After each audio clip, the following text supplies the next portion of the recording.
Welcome back to another episode of Lush Life No Labels, a podcast where I talk about the struggles and joys of self improvement, anywhere from relationships, career, wellness, and more. I'm Fatu. Have you ever considered that boredom isn't a bad thing, but actually a state of being that can spark your creativity or calm an overstimulated mind? My story of the week this week is based on a social psychology study that happened a few years ago. It's titled Just Think: The Challenges of the Disengaged Mind. In this experiment, they had people sit for 6 to 15 minutes in a room doing nothing. No phones. The only thing they had was a button. If they pressed the button, they'd receive an electrical shock. Just a small one, though. In the abstract, they say, we found that participants typically did not enjoy spending 6 to 15 minutes in a room by themselves with nothing to do but think, that they enjoyed doing mundane external activities more, and that many preferred to administer electrical shocks to themselves instead of being left alone with their thoughts. Most people seem to prefer to be doing something rather than nothing, even if that something is negative.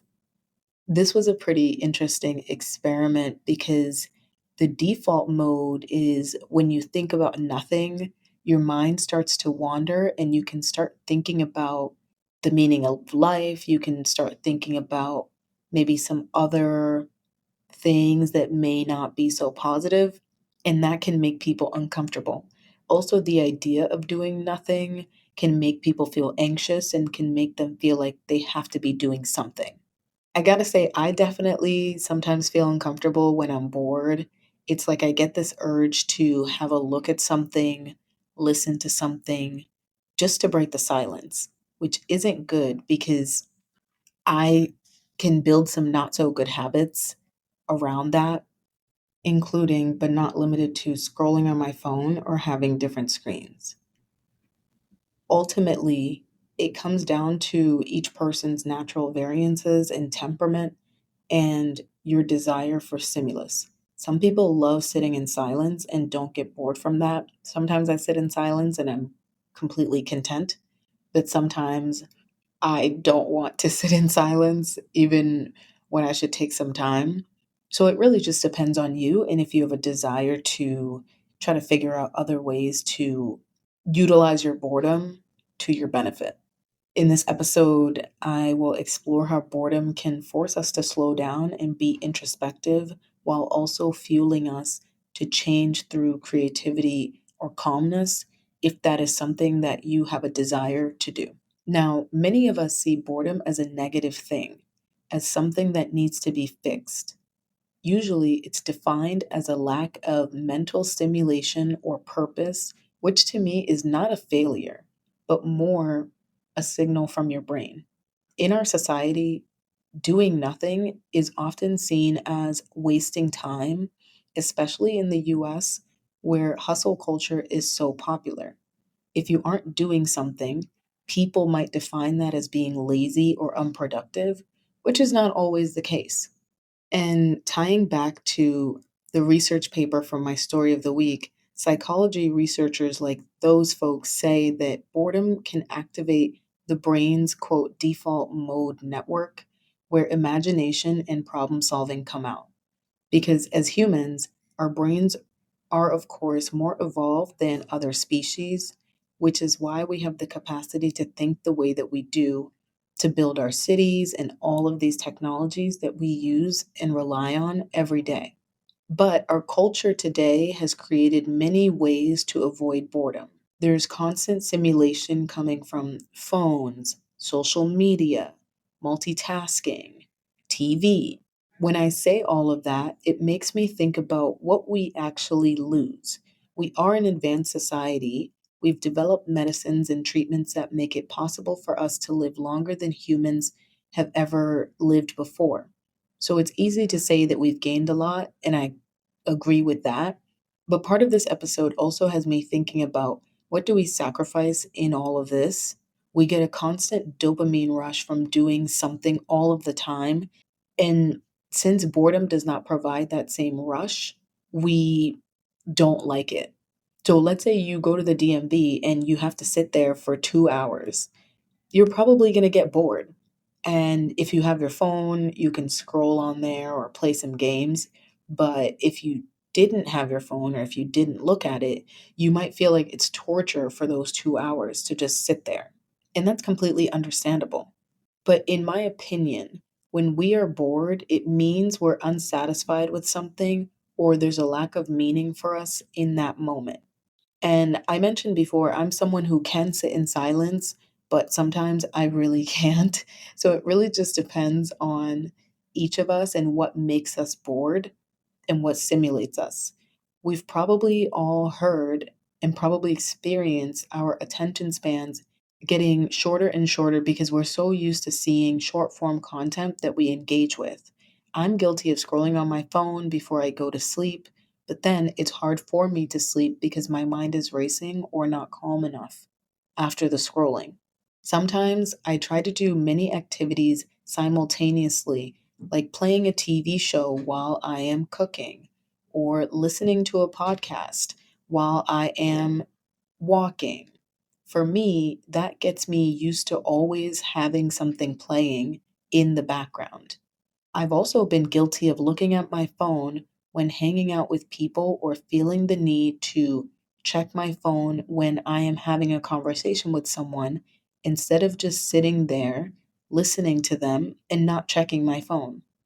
Sometimes I try to fill the silence and not be alone with my thoughts when I'm going through a hard time so that I can distract myself. And again, there's nothing wrong with doing any of these things. It's just that if you feel like you want to try to find a way to combat that and embrace the boredom, then maybe this would be helpful for you. Maybe you are someone who struggles with your mental health. You could have anxiety or depression, and you don't like to be alone with your thoughts. I can relate to that feeling because it can be scary and uncomfortable. We often try to optimize boredom away instead of listening to it.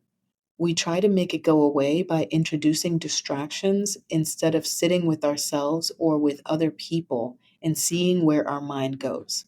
For me personally, boredom sometimes can mask a deeper need, like my need for more creativity, my need for more connection, more rest. So, how can we actually use the stillness and unstructured time to create space for reflection?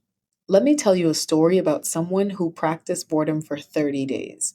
This person described themselves as, quote, being addicted to distraction. He would use his phone while eating, he would listen to podcasts while walking, and he would watch Netflix while cooking. He was ultimately never alone with his thoughts. When it was too quiet, he would panic and reach for something to fill the void. So he made a deal with himself to be bored for 30 days. How hard could that be, right? Well, surprise, surprise, it was a struggle for him. He had his morning coffee with no scrolling, no news, no podcasts. He had his meals in silence. He went to the bathroom without his phone, which he admitted was pretty brutal at first. He had so many urges to grab his phone in some of these times and made a rule. If there was an urge to look at a screen or grab his phone, he'd wait 5 minutes to see what happened. Many times he wanted to quit because he was irritable, anxious, and couldn't focus, kind of like a digital withdrawal. His first breakthrough happened on a long walk around 10 days in with no screens, where he remembered a song he used to listen to with his dad when he was little because his mind was wandering. This led him to call his dad, and he described it as the best conversation they'd had in months. He realized that before that, his mind was just too cluttered. Then, further into his experiment, he was sitting silently washing dishes and got an idea for a work problem he hadn't been able to solve in weeks. In that moment, it felt like his brain had finally had some room to think. So, what were some of the learnings he had? He remembered his likes and dislikes outside of what his social media algorithm had been feeding him. His sleep improved because his mind wasn't racing so much close to his bedtime and he wasn't overstimulated. And he actually started listening more to what people actually said because he was more present with them. So for him, this was an interesting experiment. And while he went back to some of the habits that he had before, he didn't do it so consistently. Now, getting off the constant electronics can be good in this example because it gives us a constant dopamine rush. But sitting stationary isn't the only way to accomplish this. Like I said, you can go on a walk or do other things. If you feel relaxed at the end of a day where you were reading, running, or gardening, then go do those things. Maybe going to the gym and working out is the way that you relax and the way that you clear your head. That is perfectly fine. Now, one of the things that I said at the top of this episode is that boredom can help create and simulate creativity. For example, for any physicists out there who know about Sir Isaac Newton, he became famous because of his concept on gravity. And he got there because one day he was just sitting under a tree, bored, when an apple fell on his head. That got him thinking about why the apple fell, which led him to think about the concept of gravity. I am someone who likes to hike, and it's one of my favorite hobbies. Some people don't enjoy hiking and they actually think it's pretty boring, and that's all right. But I enjoy it, or even just taking a stroll because it helps me clear my head. I am doing a simple activity of walking, yes, but when I'm out there, it's me and the trees. There are basically no distractions, and my mind becomes clear. I'm able to focus on where I'm stepping so that I don't trip, but that's pretty simple. It's funny because, for example, when I was in business school and I had an essay to write or a presentation to do that I hadn't started, I would take a long walk or I would go hiking because that would help me clear my head enough of distractions that I would start thinking about my topic or an outline of whatever the work was that I had to do. And these are some of the first times I realized that boredom isn't necessarily a bad thing, and it can be something that helps you open up your mind so that it's not bogged down with so many other thoughts. And I'm somebody who thinks a lot and probably overthink. So I do need to make more specific efforts to slow down my brain. Some people actually do a digital detox, which is kind of what the guy did in the 30-day experiment I talked about earlier. It's something like where you say, okay, I'm going to deactivate my Instagram and TikTok for a month. It gives you time away from those sources of distraction that you've identified that we can use for boredom. Some people choose to replace these habits with other things like reading or learning new recipes. Another strategy you could use is to schedule boredom breaks. For example, you could watch TV for an hour, put it on a timer if you want, and then start a load of laundry. Then play video games for an hour, and then switch your laundry to the dryer or hang it up. Then you can do another hour of something else, like reading or watching TV, if that's what you like, and then take a shower. So essentially, relaxing becomes much more of a result of being marginally busy in the cases where you do boredom breaks. If you're somebody who likes to watch TV while you cook, like me, for example, you could try single tasking. You could just say, okay, I'm just going to focus on the recipe that I'm doing, and then I can watch TV while I eat, right? So that way you're breaking it up. Some people prefer to do reflection to fill their boredom. They may prefer to do some journaling, which could be helpful actually if you are somebody who struggles with rumination and negative thinking, because it gives you a space to write down all of those thoughts. Some people prefer to meditate or go on a quiet walk. But like I said, to me at least, boredom basically lets us pause and breathe before the next thing.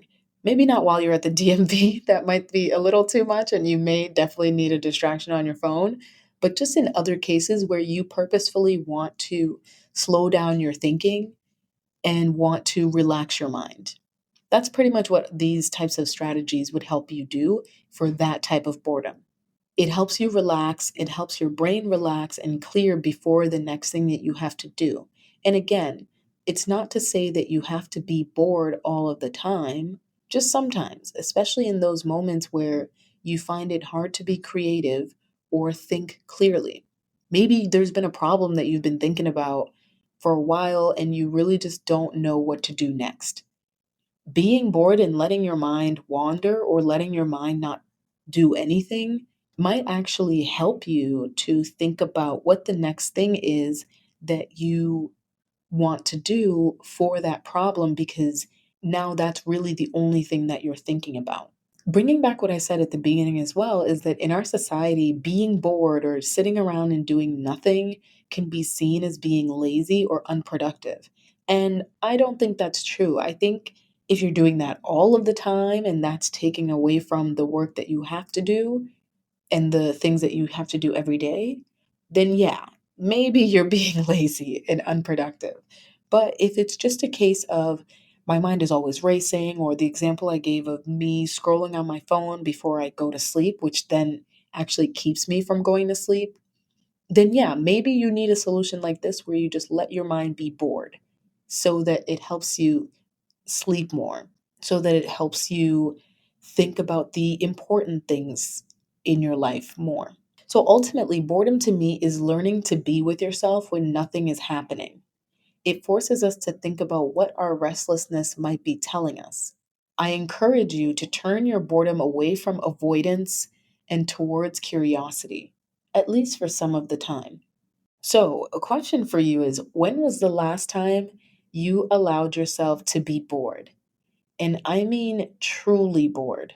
I challenge you to spend 10 minutes this week being bored. I mean, literally put your phone on Do Not Disturb and try to eat one meal without looking at your phone or without watching TV, and see how you feel. Think about how your brain felt before that 10 minutes of being bored, and think about how your brain felt after the fact. You might feel uncomfortable. It might be weird, but just try it and let me know in the comments what you came up with, and let me know how you felt after the fact. Thanks for listening to another episode of Lush Life No Labels.